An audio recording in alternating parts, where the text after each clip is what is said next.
Hello everyone, good morning. मैं Praveen Sharma, welcome back to my channel. आज का हमारा टॉपिक है role of teacher in school. वास्तव में ये कहा जा सकता है कि एक अध्यापक के लिए बहुत सारे कार्यों का निर्वाह करना होता है और वह छात्रों की समस्याओं का समाधान करते हुए उन्हें ज्ञान प्रदान करता है। वह एक दार्शनिक होता है, निर्देशक होता है, मित्र होता है तथा उसके उत्तरदायित्व बहुत अधिक बढ़ गए हैं। उसे नियोजन करना होता है, व्यवस्था करनी होती है, अग्रसरण करना होता है तथा नियंत्रण भी करना होता है। तो इसी संबंध में एच जी वेल्स ने लिखा है, teacher is the real builder of history. इतिहास का वास्तविक निर्माता अध्यापक होता है।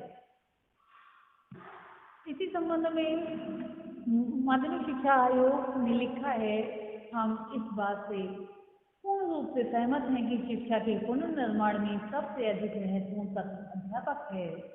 उसके व्यक्तिगत गुण, उसकी शैक्षणिक योग्यताएं, उसका व्यावसायिक प्रशिक्षण तथा उसका स्कूल एवं समुदाय में स्थान, स्कूल की प्रसिद्धि तथा सामुदायिक जीवन शैली पर या जीवन पर उसका प्रभाव उसमें काम कर रहे अध्यापकों पर ही आधारित होता है।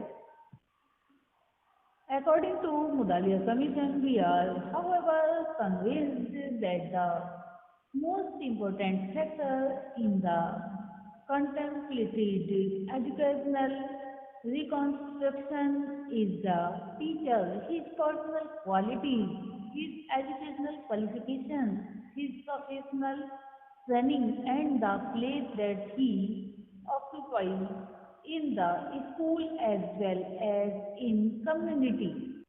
The reputation of a school and its influence on the life of the community invariably depends on the kind of the teachers working in it. एक डॉक्टर बहुत से मरीजों को और अधिक मरीज बना सकता है, लेकिन फिर भी मरीज देखना जारी रख सकता है।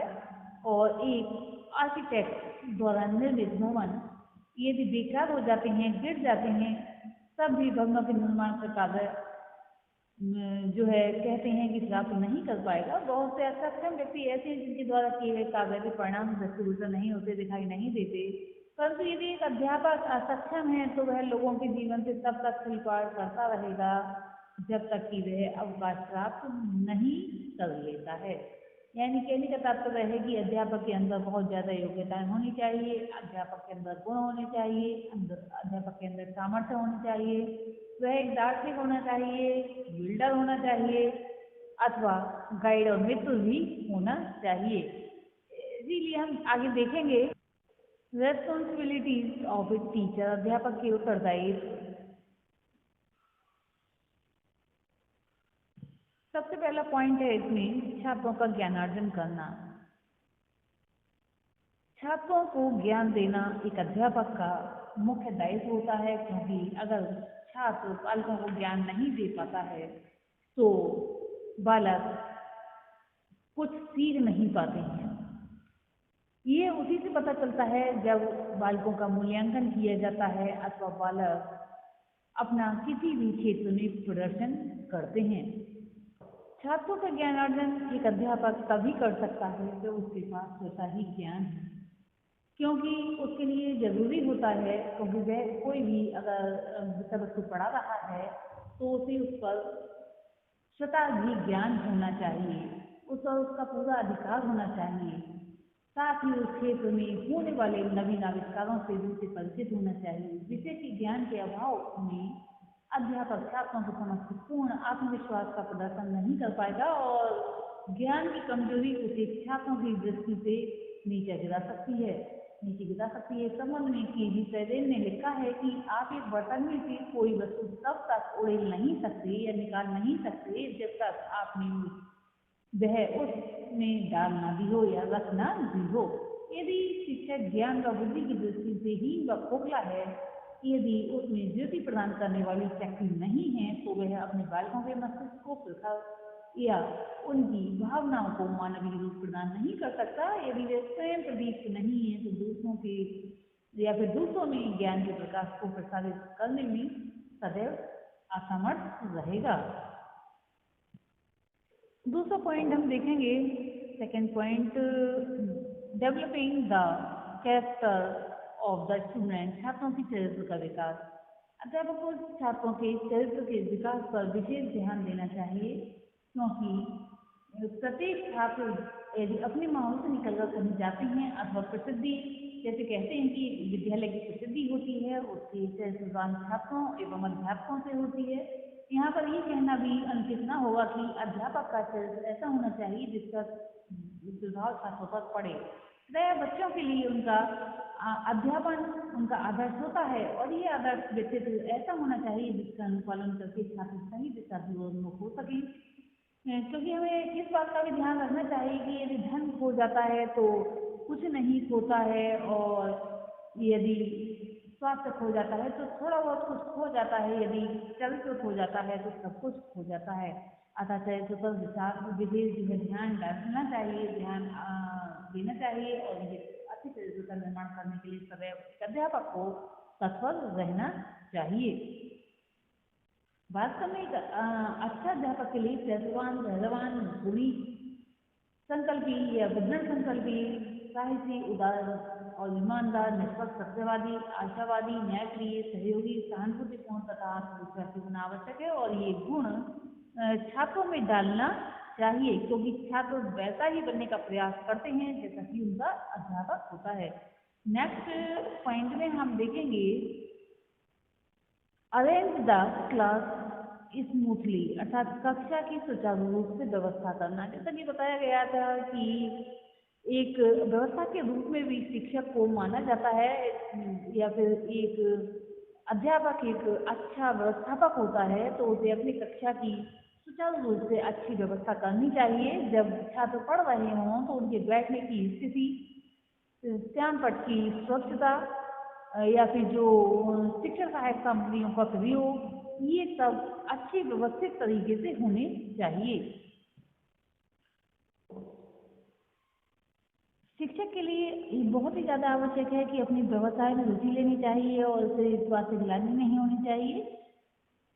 वह अपने व्यवसाय में रुचि लेगा तो सारी व्यवस्थाओं को अच्छी प्रकार से कर सकता है। अगर वह यही सोचता रहेगा कि ये कागज छोटा है अथवा ये कागज बड़ा है, तो या तो ये हीन भावना थी कि ये कागज छोटा है तब कार्य में रुचि नहीं लेगा, या फिर ये कागज बहुत बड़ा है मैं बहुत महान हूँ तब भी कार्य में रुचि नहीं लेगा। तो ऐसी भावना नहीं होनी चाहिए। यदि वह ऐसा सोचेगा तो उसके अंदर हमेशा उदासीनता व शर्म का भाव रहेगा और अंदर ही अंदर इस व्यवसाय से एक तरह से गिलानी होने लगेगी। अतः अपने व्यवसाय में रुचि लेनी चाहिए और निष्ठा के साथ उसमें व्यवस्था करनी चाहिए और व्यवस्था के आधार पर कार्य को सुचारू रूप से चलाना चाहिए। नेक्स्ट पॉइंट में हम देखेंगे, छात्रों के कार्यों का मूल्यांकन करना। छात्र जो भी कार्य कर रहे हैं, पढ़ाई कर रहे हैं, प्रशिक्षण प्राप्त कर रहे हैं, उनके कार्यों का मूल्यांकन किया जाना चाहिए, क्योंकि अध्यापक एक तरह से ज्ञान देता रहता है। अगर मूल्यांकन नहीं करता है तो उसे पता नहीं होता कि उसके छात्र कितना कार्य करने में समर्थ हो चुके हैं, कितना ज्ञान प्राप्त कर सकते हैं या कर सके हैं, आगे बढ़ने के लायक हैं या फिर नहीं है। ये सब मूल्यांकन करने से अपने ज्ञान पर भी फोकस पड़ता है कि हम कितना ज्ञान छात्रों को दे पा रहे हैं। अतः मूल्यांकन बहुत ही आवश्यक हो जाता है। स्कूल की संपूर्ण व्यवस्था यानी कि क्लास या फिर क्लास की संपूर्ण व्यवस्था का मूल्यांकन करने से शिक्षण कार्य भी सुचारू रूप से चलता है, और ये कार्य सतत मूल्यांकन के रूप में किया जाना चाहिए, जिससे इस बात का इसमें प्रयास होना चाहिए कि देखा जाए कि हम जिस लक्ष्य के लिए कार्य कर रहे हैं उस लक्ष्य तक पहुंच पा रहे हैं अथवा नहीं। और अपने सहयोगी जो भी होते हैं उनसे भी इस विषय में वार्तालाप करना चाहिए, जिससे कि मूल्यांकन अच्छी प्रकार से संभव हो सके। नेक्स्ट पॉइंट में हम देखेंगे, छात्रों के अंदर उचित मूल्यों का विकास करना। Developing appropriate values with in students. अच्छे अध्यापक का ये गुण भी विशेष मायने रखता है कि वह मूल्यों में विश्वास व आस्था रखते हुए उन्हीं के अनुरूप अपने आचरण को ढालने का प्रयास करे, छात्रों के अंदर उन गुणों का या फिर उन वैल्यूज का विकास करे। इसके लिए आवश्यक हो जाता है कि समाज की संस्कृति और जो भी उसकी अच्छी अच्छी बातें हैं उनको समझना चाहिए, उसे जीवन रखने में अपना पूरा प्रयास रखना चाहिए। और बालक सभी मूल्यों को समझेंगे, छात्र भी जब अध्यापक भी मूल्यों के प्रति आस्था रखेगा।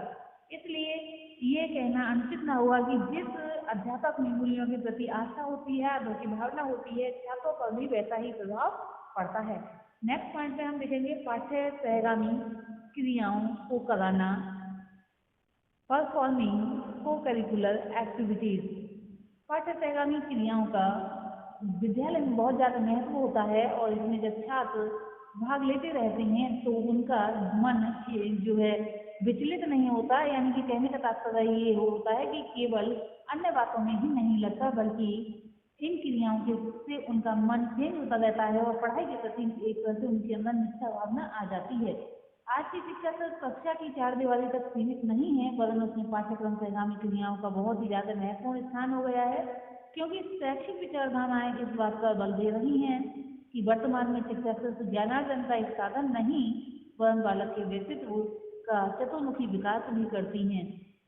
इन क्रियाओं से बालक का चतुर्मुखी विकास बहुत ही अच्छी गति से होता है और इसके अंतर्गत खेल कूद, स्काउटिंग, गाइडिंग, एनएसएस, एनसीसी, भ्रमण, वाद विवाद, छात्र संघ, साक्षरता, रेड क्रॉस, सांस्कृतिक कार्यक्रम आदि सम्मिलित होते हैं। अध्यापक को इन क्रियाओं की उपेक्षा नहीं करनी चाहिए, साथ ही उसे इस बात का भी ध्यान रखना चाहिए कि वह इन क्रियाओं पर इतना अधिक ध्यान न देने लगे कि अपने मुख्य लक्ष्य को ही भूल जाए। लेकिन ये बात ध्यान देने योग्य है कि भाषा का विकास इस क्षेत्र में भी होता है और इसलिए इसमें जो है अच्छी प्रकार से बालकों को भाग लेने के लिए प्रेरित करना चाहिए।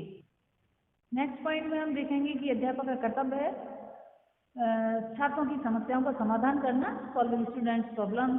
छात्र हर दिन कुछ न कुछ समस्याएं लेकर आते हैं। एक अध्यापक का कर्तव्य होता है कि बालकों की समस्याओं को सुने और सुनकर उनके समाधान निकालने का कोशिश करे, जिससे कि बालक अपने ध्यान को केवल समस्याओं में ही न उलझाए रखें बल्कि अपने अध्ययन कार्य में भी लगाएं या फिर शिक्षक या जो पाठ्य सहगामी क्रियाएं हैं उनमें भी लगाएं। अतः समस्याओं का निरंतर समाधान करने का प्रयास करना चाहिए। अगर कुछ समस्याओं का हल नहीं होता तो प्रभावाध्यापक से बात करनी चाहिए इस विषय में, अथवा उनके अभिभावकों से उस विषय में बात या वार्तालाप करनी चाहिए। नेक्स्ट पॉइंट में हम देखेंगे छात्रों को जो है आवश्यकताओं के अनुसार निर्देशन और परामर्श देना। आजकल गाइडेंस बहुत ज़्यादा जरूरी है क्योंकि प्रत्येक क्षेत्र में कठिनाइयों का अनुभव छात्र करते हैं और उनके लिए अध्यापक की राय की आवश्यकता होती है। तो जब तक अध्यापक जो डायरेक्शंस हैं या फिर गाइडेंस नहीं दे पाता है तो छात्र भी भटकते रहते हैं और अपनी जिस लक्ष्य पर वे जाना चाहते हैं उससे में न जाकर वहीं बीच में ही अटके रहते हैं। अतः एक अध्यापक का कर्तव्य है कि छात्रों को आवश्यकता अनुसार निर्देशन और परामर्श दे। नेक्स्ट पॉइंट में हम देखेंगे छात्रों को कुशल नागरिक बनाना। एक अध्यापक का कर्तव्य हो जाता है कि छात्रों को कुशल नागरिक बनाए, क्योंकि छात्र जो आज बच्चे हैं वे कल के नागरिक होंगे और कुशल नागरिक शैक्षिक जीवन में बन सकते हैं। नेक्स्ट पॉइंट में हम देखेंगे छात्रों में सामाजिक कुशलता उत्पन्न करना, generating social skills in student. एक अध्यापक के लिए आवश्यक हो जाता है कि सामाजिक दृष्टि से कुशल हो, अर्थात उसके अंदर इतनी व्यवहार कुशलता होनी चाहिए कि समाज में अराजक जो स्थितियाँ होती हैं उनको ना तो उत्पन्न होने दे और ना ही छात्रों को इस ओर आकर्षित करे अथवा छात्रों में ये भावनाएं विकसित करे कि ऐसी अराजकताएं उत्पन्न हो रही हैं, और ना ही दूसरों द्वारा वह इन अराजकताओं को उत्पन्न होने दे। अपने हर प्रयास के द्वारा उसका ध्यान इस ओर केंद्रित होना चाहिए कि वे समाज के विकास में प्रत्यक्ष या अप्रत्यक्ष रूप में कोई देन दे सके।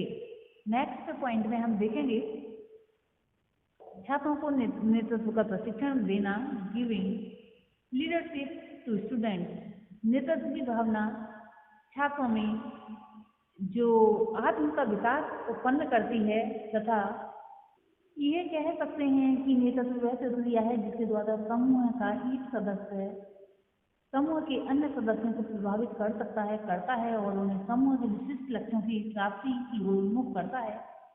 या ये कह सकते हैं कि जिसमें जो भी व्यक्ति नेता है या नेता की स्थिति पर विराजमान है वह अन्य व्यक्तियों को प्रभावित करता है। अतः नेतृत्व की क्षमता अगर बच्चों में है तो वह अन्य छात्रों को भी इस क्षेत्र में आगे बढ़ा सकते हैं, या फिर जो भी छात्र इस क्षेत्र में आगे बढ़ रहे हैं यानी कि अंदर नेतृत्व का गुण है तो वे अपने लक्ष्य तक आसानी से पहुंच सकते हैं। यहाँ सबसे बड़ी जिम्मेदारी निर्णय लेने की होती है और जब नेतृत्व की क्षमता होती है तो निर्णय आसानी से लिया जा सकता है। नेक्स्ट पॉइंट में हम देखेंगे छात्रों में व्यावसायिक रुचि उत्पन्न करना। एक अच्छे अध्यापक के लिए आवश्यक है कि वह जिन छात्रों को पढ़ा रहा है उनमें पूर्ण रुचि ले। यदि अध्यापक ने जॉन को लैटिन पढ़ानी है तो उसे लैटिन और जॉन दोनों को ही जानना चाहिए। उसे विद्यार्थियों में उसी प्रकार से रुचि लेनी चाहिए जैसे कि एक पिता अपने पुत्र की गतिविधियों में रुचि लेता है। उसे अपने छात्रों का शुभ चिंतक होना चाहिए व उनके कल्याण व सहायता के लिए सदैव ही तत्पर रहना चाहिए। आज के लिए इतना ही, धन्यवाद।